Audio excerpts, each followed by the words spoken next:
कृषी उत्पन्न बाजार समिती घनसावंगी यांच्या संयुक्त विद्यमाने CCI कापूस केंद्र, खरेदी केंद्र या ठिकाणी सुरू झालेलं आहे.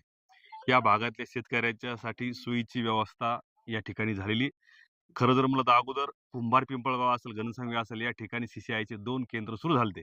परंतु राणी उंचेगाव असेल, रांजणे असेल ह्या भागातील शेतकऱ्याला पिंपळगाव असेल किंवा घनसावंगी असेल हे दूर पडायचं आणि हे दूर पडून आणि शेतकऱ्याला त्रास होऊ नये या उद्देशानं आम्ही या CCIसाठी केंद्र सुरू करण्यासाठी खूप सारे प्रयत्न केले आणि आपल्या माध्यमातून सर्व शेतकऱ्यांना सुद्धा आपण विनंती करू, की ह्या CCIने जे काही जाचक-अटी ह्या वर्षी लादलेल्या आहेत. खरं जर म्हणलं तर मागच्या वेळेस शेतकऱ्याला एका एकरला 12 क्विंटलची परमिशन होती. मग त्याचं उत्पन्न ग्राह्य धरलं होतं, की एका एकरला 12 क्विंटल होईल. ह्या वर्षी एका एकरला 4 क्विंटल 80 किलो दिलंय. आणि मग हा इतका फरक शेतकऱ्याला याच्यात वजनामध्ये यायला लागला किंवा कापूस घालण्यामध्ये जो त्रास व्हायला लागला. एका शेतकऱ्याला 2-2, 3-3 शेतकऱ्याच्या नावावर एक गाडी खाली करायचं काम पडायला लागलंय. आणि त्याच्यानंतर दुसरी गोष्ट जी आमच्याकडून अप्रूव्हल जायचं असतं, तर कृषी उत्पन्न बाजार समितीच्या वतीने मी आपल्याला आश्वस्त करू शकतो, की आमच्याकडून अप्रूव्हलसाठी कोणालाच काही अडचण येणार नाही. ज्यांना अप्रूव्हल पाहिजे आमची इथं 2 माणसं बसलेली राहतील. ते तुम्हाला त्या मिनिटाला अप्रूव्हल देतील.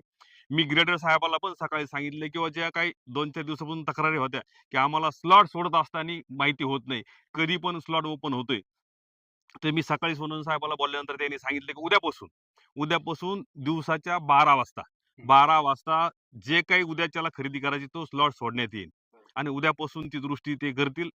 कालपासून ज्या तक्रारी होत्या, त्या तक्रारीचं बोलणं झाल्यानंतर त्यांनी तो प्रश्न सोडवलेला आहे. परंतु आता माझी सर्व ह्या भागातील शेतकऱ्यांना सुद्धा विनंती राहील, की आपण जसा मेसेज येईल, याच्या अगोदर आपल्याला शेतकऱ्यासाठी हे सगळं नवीन आहे हे वर्ष.